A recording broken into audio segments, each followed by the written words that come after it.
নমস্কাৰ পদ্মাছ মেথছ আছাম চেনেলটোলৈ সকলোকে স্বাগতম জনাইছোঁ। ছাত্ৰ ছাত্ৰীসকল, আজি আমি বহুপদ অধ্যায়ৰ 2.2 অনুশীলনীৰ MCQ বিলাক সলভ কৰিম।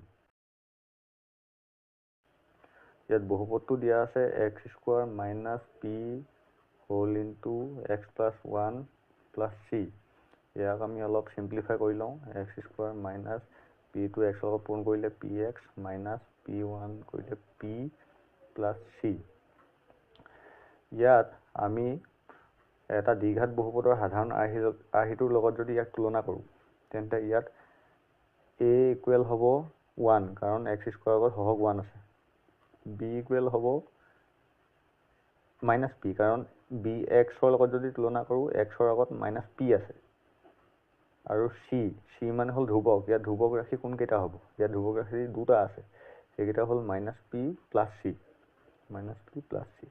ঠিক আছে, এতিয়া আমাক যোনটো কণ্ডিশ্যন দিয়া আছে সেইটো আমি চাব লাগিব। কণ্ডিশ্যনটো দিয়া আছিলে যাতে alpha plus 1 whole into beta plus 1 equal 0। এতিয়া ইয়াক আমি ব্ৰেকেটটো খুলি লওঁ। আলফাৰ লগত বিটা পূৰণ হ'ব, আকৌ আলফাৰ লগত 1 পূৰণ হ'ব।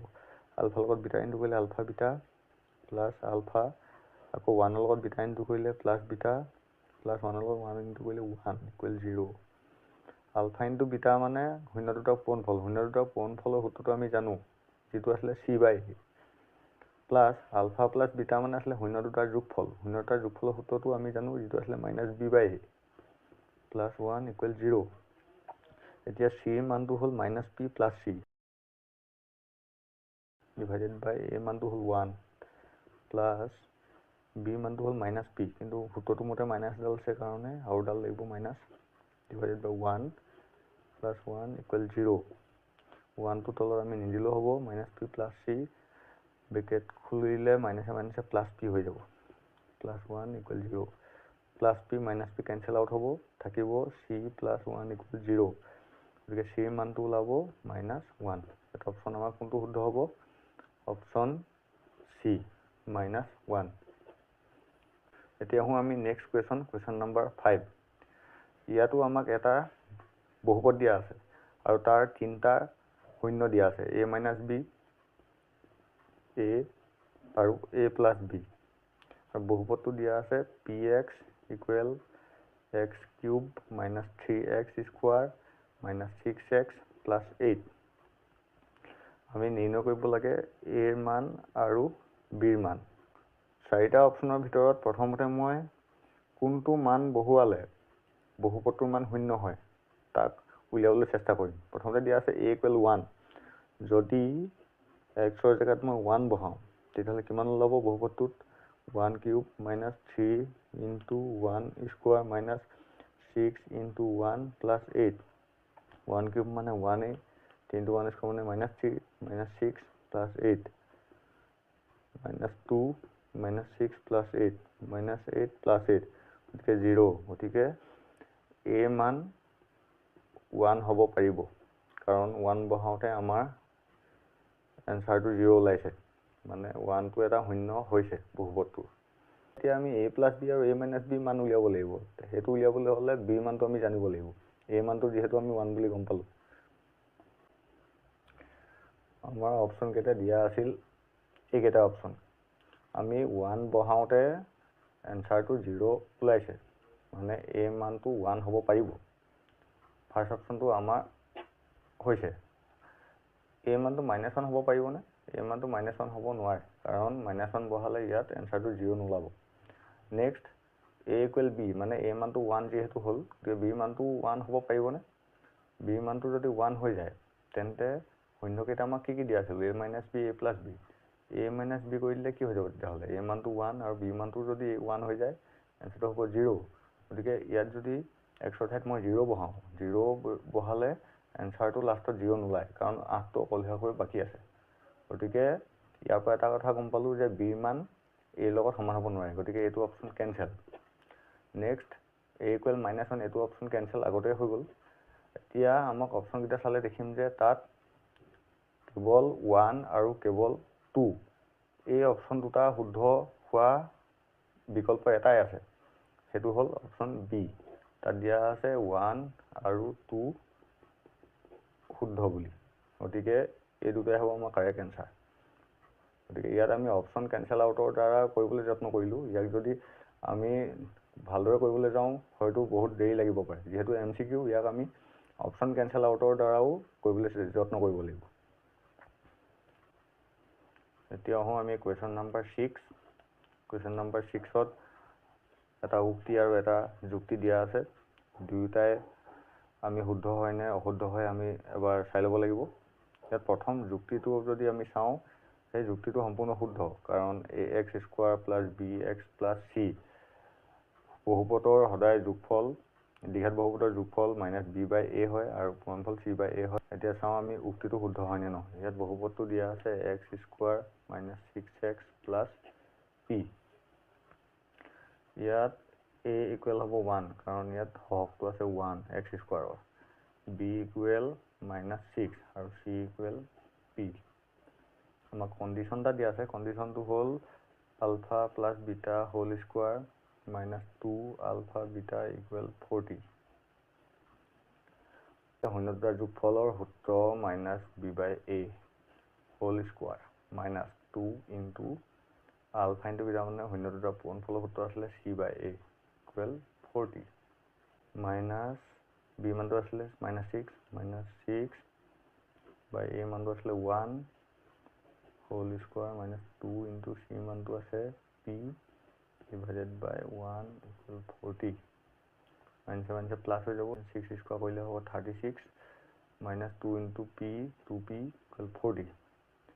36টো সিপাই লৈ যাম, সমান চিনৰ 40 minus 36 minus 2p equal 4, p equal 4 by minus 2 কটাকটি কৰিলে হ'ব মাইনাছ 2। p মান দিয়া আছিল মাইনাছ 1, কিন্তু আমাৰ ওলালে কিমান p ইকুৱেল মাইনাছ 2, গতিকে এইটো আমাৰ ভুল। কোনটো অপশ্যন শুদ্ধ হ'ব? উক্তি এ অশুদ্ধ, যুক্তি আৰ শুদ্ধ, অপশ্যন ডি। কুৱেশ্যন নম্বৰ 7ত স্তম্ভ 1 আৰু স্তম্ভ 2 লগত মিলাবলৈ কৈছে দুইটা। ইয়াত তিনিটা বহুপদ দিয়া আছে, তিনিটা বহুপদ তাৰ শূন্য দুটাৰ যোগফলৰ পূৰণফলৰ লগত আমি মিলাব লাগে। ইয়াৰ এটা শ্বৰ্ট পদ্ধতি আছে, শ্বৰ্ট পদ্ধতিটোৰ সহায়ত আমি নিৰ্ণয় কৰিম। এটা দ্বিঘাত বহুপদৰ শূন্য দুটাৰ যোগফলৰ গুণফল যদি দিয়া থাকে, তেন্তে বহুপদটোক আমি x square plus alpha plus beta whole into x plus alpha into beta আৰ্হিত আমি লিখিব পাৰোঁ। এতিয়া আমি ছুটিকৈ আমি উলিয়াই চাওঁ স্তম্ভ দুইখিনি, ইয়াত আমি এটা এটাকৈ বহাই চাওঁ। ইয়াত এটা এটাকৈ যদি বহাই দিওঁ তেনেহ'লে দ্বিঘাত বহুপদটো ওলাই যাব, আৰু তেতিয়া আমি গম পাই যাম কোনটো কাৰ লগত মিলিব। প্ৰথমতে আমি স্তম্ভ 2ত যদি চাওঁ, তাত পি ঠাইত কি দিয়া আছে 7, মাইনাছ 12। যদি আলফা প্লাছ বিটাৰ জেগাত যদি মই 7 বহাওঁ, 7x হৈ যাব, প্লাছ আলফা ইনটু বিটা মানে শূন্য দুটাৰ পূৰণফলৰ ঠাইত যদি 12 মাইনাছ 12 বহাওঁ, তেন্তে দ্বিঘাত বহুপদটো কি ওলাব x square minus 7x plus minus 12। পিত দিয়া সংখ্যা দুটা কাৰ লগত মিলিছে? বহুপদ চিৰ লগত মিলিছে।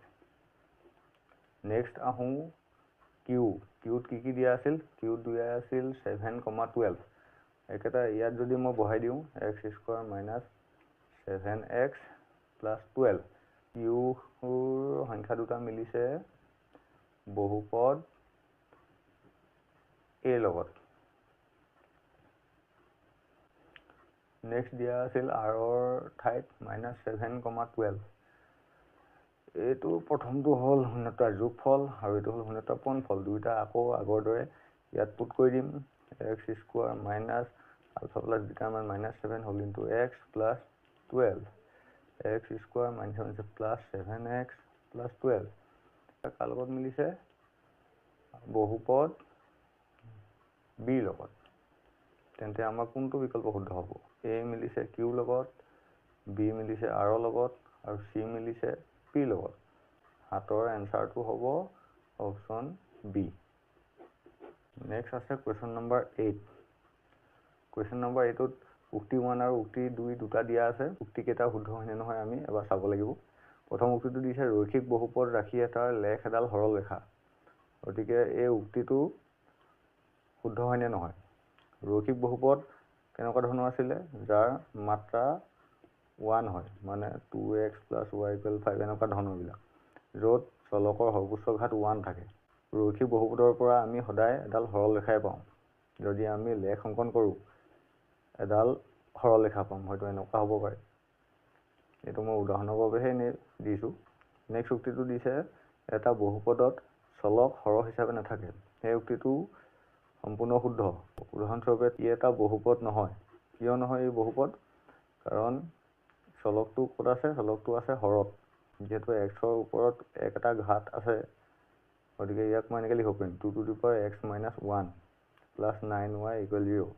ইয়াৰ পৰা আৰু এটা কথা গম পালোঁ যে চলকৰ ওপৰত যদি ঘাতটো মাইনাছত থাকে, তেন্তে সিও বহুপদ নহয়। গতিকে ইয়াত আমাৰ বিকল্প কোনটো শুদ্ধ হ'ব? এ। উক্তি 1 আৰু উক্তি 2 দুয়োটাই সত্য। নেক্সট 9 নম্বৰ কুৱেশ্যনটোত দিয়া আছে p² = 32/50। তেন্তে p মান এটা কি সংখ্যা হ'ব? অখণ্ড সংখ্যা হ'বনে, পৰিমেয় সংখ্যা হ'বনে, অপৰিমেয় সংখ্যা হ'বনে, নে এটা বাস্তৱ সংখ্যা হ'ব? p স্কোৱাৰ হৈ আছে, যিহেতু স্কোৱাৰ হৈ থাকিলে আমি যদি স্কোৱাৰটো আঁতৰাই দিওঁ, সমান চিহ্নৰ সোঁ চাইডে আমি √over দিব লাগিব। p = √32/50। ইয়াক যদি আমি আৰু অলপ সলভ কৰিবলৈ যাওঁ, √32টোক মই লিখিব পাৰিম 2 পূৰণ 16, আৰু 50টোক লিখিব পাৰিম মই 2 পূৰণ 25। ইয়াত দেখিব যে 16টো এটা বৰ্গ সংখ্যা, 25টো এটা বৰ্গ সংখ্যা। গতিকে √over ভিতৰৰ পৰা যদি মই 16টো উলিয়াই লৈ আনো, সি হৈ যাব 4, আৰু 2টো যিহেতু বৰ্গ সংখ্যা নহয়, সি √2 হৈয়ে থাকিব। ডিভাইডেড বাই, ঠিক তেনেদৰে 25টো হৈ যাব 5, আৰু ভিতৰত থাকিব √2, আৰু √2টোৱে কটাকটি গুচি যাব। এনচাৰটো ল'ব 4/5, যিটো এটা ভগ্নাংশ হৈছে। তাত অপশ্যন কোনকেইটা আমাৰ শুদ্ধ হ'ব? ই অখণ্ড সংখ্যা হয় নি? প্ৰথম অপশ্যনটো অখণ্ড সংখ্যা নহয়, প্ৰথম অপশ্যনটো নহয়। ছেকেণ্ড অপশ্যনটো দিছে এটা পৰিমেয় সংখ্যা, পৰিমেয় সংখ্যা হয়। গতিকে 2 নম্বৰ অপশ্যনটো শুদ্ধ, অপশ্যন 1টো ভুল, অপশ্যন 2টো শুদ্ধ। নেক্সট আছে এটা অপৰিমেয় সংখ্যা, ই অপৰিমেয় সংখ্যা হয় নেকি? অপৰিমেয় সংখ্যা নহয়। নেক্সটটো আছে ই এটা বাস্তৱ সংখ্যা, গতিকে 4 নম্বৰ অপশ্যনটো শুদ্ধ, কাৰণ সকলোবোৰ সংখ্যাই বাস্তৱ সংখ্যা হয়। ইয়াত আমাৰ বিকল্প কোনটো শুদ্ধ হ'ব? 2 আৰু 4 শুদ্ধ। 2 আৰু 4 শুদ্ধ কোনটো অপশ্যনত আছে? 8। 2 আৰু 4 দুয়োটাই সত্য।